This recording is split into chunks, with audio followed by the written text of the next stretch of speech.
No capítulo 1, nós vamos iniciar com a apresentação dos conceitos colocados pelo autor que vão ser debatidos na obra.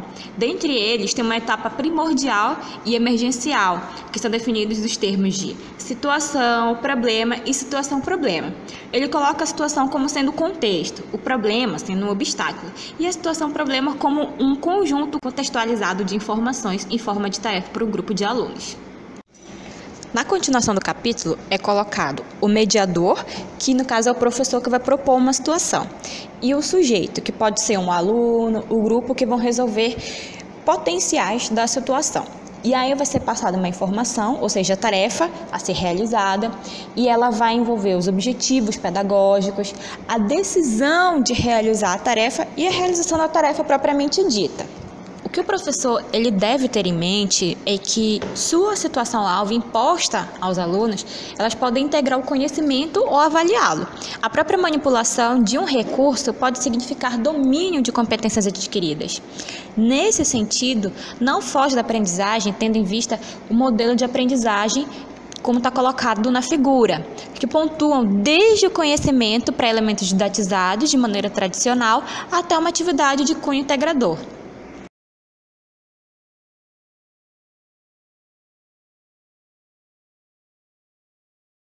No capítulo 2, o autor ele propõe situações e sugere instruções envolvendo o contexto, a função, a instrução e a informação com situações reais aplicadas às mais variadas disciplinas. É dado também destaque ao contexto, onde o autor ele afirma que ele não pode ser neutro, ele deve ser bem elaborado, porque ele vai refletir consequências nas representações do aluno. Ele comenta também sobre a diretriz do trabalho, que representa o conjunto das ordens dadas ao aluno, e mais, ela tem que ser adequada com suporte educacional, e ela precisa ser explícita para poder atingir o aluno. Ele também orienta que não é necessário, não é recomendado fazer rodeios. É interessante sempre utilizar verbos no imperativo, por exemplo, elabore, preveja, explique, observe. E é importante também destacar um determinado ponto, onde a diretriz ela tem que ser validada. Segundo o autor, isso tem que ser feito aplicando aos próprios alunos. Ponto onde os resenhistas discordam, pois o método deve ser validado por pesquisadores em conjunto e não pelos alunos somente. Deve-se levar em conta que as situações que não sejam tão difíceis e elas também não podem ser tão complicadas para o aluno. E em física é interessante trazer aspectos qualitativos para a discussão e alguns quantitativos também para a realização de problemas, assim como está sendo demonstrado no quadro na tela agora.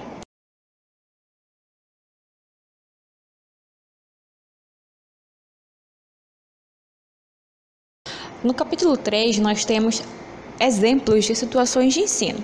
Uma delas é a física descritiva, que também pode ser chamada de qualitativa, que envolve questões teóricas que vão abranger os aspectos conceituais. Por exemplo, explique o fenômeno da aurora boreal. Esse é um possível exemplo. Outro ponto é a física quantitativa, que utiliza ferramentas matemáticas. Uma pergunta ilustrativa seria: qual a velocidade aproximada de um elétron proveniente do Sol, sabendo que a distância entre o Sol e a Terra e o seu tempo de chegada está na tabela abaixo?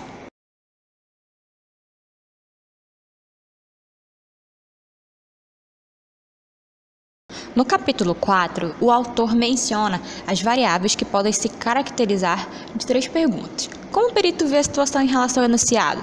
É chamada de variável de identificação, tendo as seguintes características: o caráter natural, o elaborado, o campo disciplinar, a função pedagógica desejada, o perfil do aluno visado por meio da situação, o produto esperado, o caráter aberto ou fechado da situação e a natureza dos dados.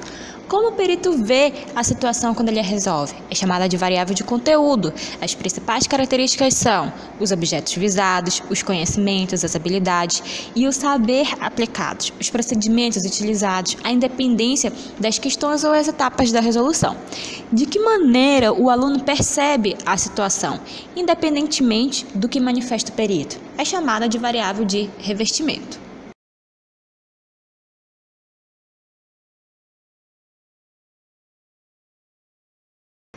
No capítulo 5, o principal tópico considerado pelos resenhistas é verdadeira situação-alvo, onde ele coloca: que o aluno é um agente. É o aluno que desempenha o papel de personagem principal, que busca a resolução da situação apresentada, sendo o professor o agente facilitador, ou seja, apenas apresenta a situação ao aluno ou aponta caminhos para a resolução do problema apresentado.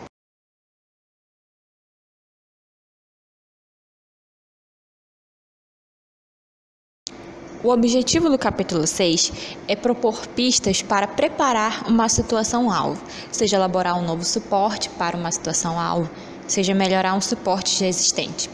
Em um primeiro momento, uma série de propostas será emitida de modo geral. Em seguida, elas serão enunciadas disciplina por disciplina, constituindo um conjunto operacional para idealizadores, professores, pesquisadores ou autores de manuais escolares. Além disso, serão apresentados alguns estudos de caso relativos a determinadas disciplinas. Eles ressaltarão a maneira pela qual um suporte pode ser elaborado progressivamente para a elaboração de uma situação. No corpo da literatura, o autor apresenta pouca fundamentação teórica e não cita na sua descrição uma corrente teórica bem definida e também não é possível percebê-la explicitamente. Através de conceitos prévios dos resenistas, identifica-se traços das teorias de aprendizagem de Vygotsky, um pouco de Ausubel, no que se refere à contextualização de sala de aula. Com relação à física, não apresenta uma quantidade de exemplos significativos, mas orienta a contextualização, relacionando o aprendizado da sala de aula com a realidade do aluno. A abordagem estrutural das situações-problemas são apresentadas, em sua maioria, no ponto de vista teórico, com poucos exemplos práticos. Para a física, não há exemplos. Como sugestão, apresentar um apêndice somente com exemplos a cada parâmetro apresentado, unindo profissionais de todas as áreas, trabalhando em conjunto para atender ao fim educacional.